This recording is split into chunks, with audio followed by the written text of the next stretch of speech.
Good morning friends, TIFFA के online classes में आपका स्वागत है। आज का टॉपिक है डेबिट नोट और क्रेडिट नोट। तो नॉर्मली हम डेबिट नोट और क्रेडिट नोट को हम जानते हैं परचेज रिटर्न और परचेज रिटर्न और सेल्स रिटर्न के केस में। लेकिन मैं अब आपको बताना चाहता हूं कि डेबिट नोट और क्रेडिट नोट सिर्फ परचेज रिटर्न और सेल्स रिटर्न नहीं होते। हम परचेज रिटर्न और सेल्स रिटर्न को हम उसके एविडेंस के रूप में हम यूज करते हैं डेबिट नोट और क्रेडिट नोट को। यानी कि जब परचेज रिटर्न होता है या सेल्स रिटर्न होता है तो वहां पे एंट्री करने के लिए हमें एक डॉक्यूमेंट की जरूरत पड़ती है। वो डॉक्यूमेंट्स हमारे लिए होते हैं डेबिट नोट और क्रेडिट नोट, ना कि परचेज रिटर्न और सेल्स रिटर्न आपका डेबिट नोट और क्रेडिट नोट होता है। ठीक है, इसके लिए हम समझते हैं हमारे दो एग्जाम्पल को। पहला एग्जाम्पल है कि एक सप्लायर ने हमें गुड्स सप्लाई किया है, हमने उनसे परचेज किया है 1 लाख रुपीज का, और परचेज रिटर्न हमने सपोज कीजिए 1 लाख रुपीज में से 10,000 रुपीज का हमारा गुड्स डैमेज निकल गया या खराब निकल गया, तो हमने उन्हें वापस कर दिया। ठीक है, तो इस केस में हम क्या करेंगे? इस केस में जब हमने गुड्स परचेज किया तो उसकी एंट्री क्या हो जाएगी? Purchase account DR 1 lakh rupees to supplier हमारा X है, तो X लिमिटेड 1 लाख रुपीज। जब हमने परचेज किया, हमने हमारे सप्लायर को क्रेडिट कर दिया क्योंकि वो गिवर है और हमने गुड्स परचेज किया, तो हमने ये परचेज की एंट्री हमने कर दी purchase account DR 1 lakh rupees to X limited 1 lakh rupees. ये जो एंट्री हुई किस एविडेंस के बेसिस पे हुई? सेल्स के बेसिस पे। जो सेल्स इनवॉइस हमें हमारे सप्लायर ने दिया है उसके बेसिस पे हमने ये एंट्री कर दी। नेक्स्ट, अब सपोज कीजिए हम परचेज रिटर्न करते हैं, तो हम परचेज रिटर्न में एंट्री क्या करेंगे? X limited DR to purchase return 10,000 rupees debit, 10,000 rupees credit. अब यहां देखिए, यहां क्या हुआ है? हमने X लिमिटेड को क्या किया है? डेबिट किया है। हमने X लिमिटेड को 10,000 रुपीज से डेबिट कर दिया है। तो ये जो एंट्री हुई आपके सेल इनवॉइस के बेसिस पे, और ये जो एंट्री हुई, तो ऐसे में आपको एक यहां पे डॉक्यूमेंट क्रिएट करना पड़ेगा। क्या डॉक्यूमेंट क्रिएट करना पड़ेगा? कि हमारा परचेज तो हुआ था 1 लाख रुपीज से, 1 लाख रुपीज से हमने X लिमिटेड को 1 लाख रुपीज से हमने किया था क्रेडिट। तो ऐसे में हमारे पास जो लायबिलिटी थी X लिमिटेड को पे करने की, वो थी 1 लाख रुपए। लेकिन जैसे ही हमने परचेज रिटर्न की एंट्री की 10,000 से, अब हमारी लायबिलिटी कम हो जाती है। कितनी हो जाती है? 90,000 रुपीज। अब 90,000 जैसे रुपीज करते हैं तो हमें यहाँ एक एविडेंस, एक डॉक्यूमेंट बना करके हमें हमारे सप्लायर को हमें भेजना होगा कि हमने आपके अकाउंट को 10,000 रुपीज से डेबिट कर दिया है, कम कर दिया है। तो ये डॉक्यूमेंट जब आप भेजोगे अपने सप्लायर को, तब वो उस डॉक्यूमेंट के बेसिस पे आपको वो वहां पे करेगा क्रेडिट। क्यों? क्योंकि आप गुड्स उनके लिए क्या है? उनके लिए आप कस्टमर हो, तो वो करेगा, वो अपने अकाउंट में क्या करेंगे? सेल्स की एंट्री करेंगे। सेल्स की एंट्री में वो आपको क्या करेंगे? डेबिट करेंगे, तो वहां आप 1 लाख रुपए से डेबिट हो। उनकी बुक में, X लिमिटेड की बुक में आप 1 लाख रुपए से डेबिट हो। अब डेबिट होने के बाद आपको वो अमाउंट 1 लाख रुपए से 90,000 पे आना है।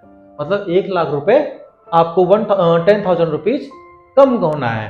तो कम होने के लिए आपने आपने यहाँ पे डॉक्यूमेंट बना के डेबिट नोट का उनको भेज दिया। जैसे ये डॉक्यूमेंट उनके पास जाएगा, वो भी अपने अकाउंट में एंट्री करेंगे किसकी? सेल्स रिटर्न अकाउंट और हमारा नाम, जो भी आपका नाम रहेगा, जो भी बिजनेस का नाम रहेगा। जैसे वो सेल्स रिटर्न की एंट्री करेंगे वहां हम हो जाएंगे क्रेडिट।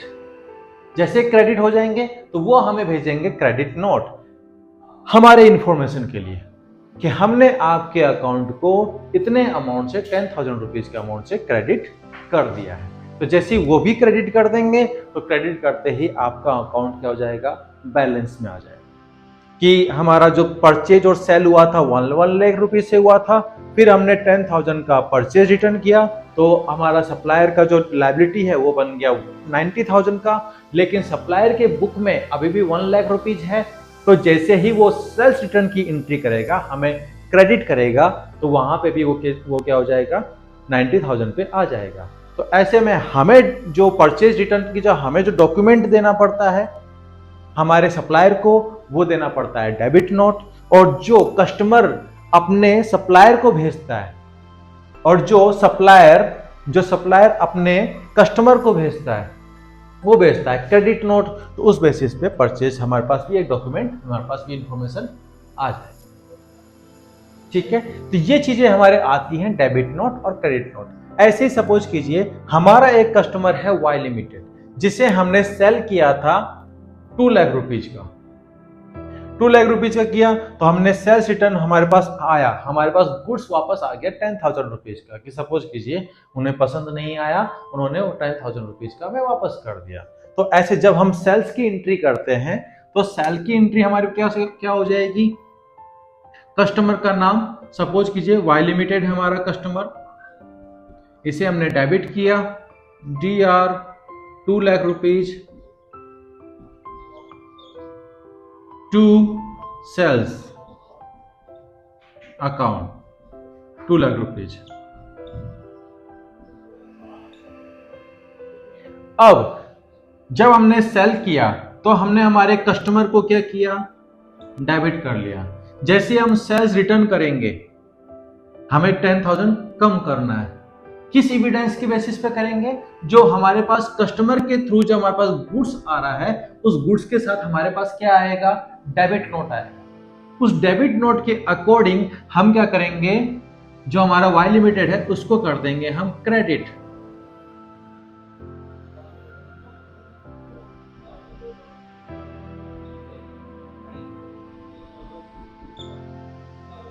टू वाई लिमिटेड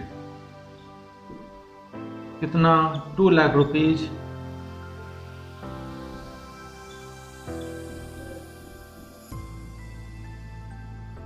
लीजिए, अब हमने क्या किया, वाई लिमिट को क्या कर दिया, क्रेडिट। किस एविडेंस के बेसिस पे, जो हमारे कस्टमर ने हमें डेबिट नोट भेजा उस बेसिस पे हमने क्या किया, हमने क्रेडिट नोट की एंट्री कर ली। अब यहां पे हमने वाई लिमिट को क्या किया है, क्रेडिट।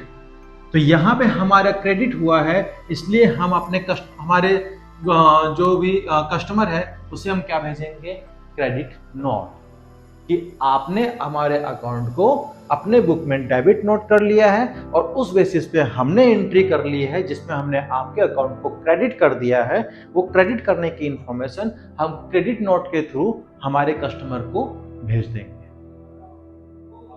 तो ये चीजें होती हैं जो कि आपके परचेज रिटर्न और सेल्स रिटर्न को एडजस्ट करने के लिए हमारे, जब भी हम किसी सप्लायर के अकाउंट को डेबिट करते हैं तो डेबिट नोट हमें भेजना होता है, और जब हमारे कस्टमर को हमें क्रेडिट करना होता है तो हम क्रेडिट नोट बना करके हमारे कस्टमर को भेजते हैं।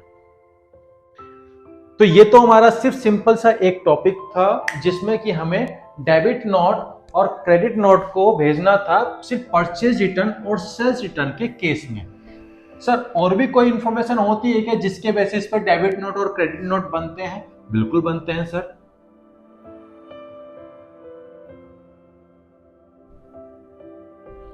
सिर्फ परचेज रिटर्न और सिर्फ परचेज रिटर्न और सेल्स रिटर्न के केस में सिर्फ डेबिट नोट क्रेडिट नोट नहीं बनते हैं, इसके अलावा हमारे डेबिट नोट और क्रेडिट नोट बनते हैं। पहला टॉपिक तो सेम, मैं वही लिख देता हूं, परचेज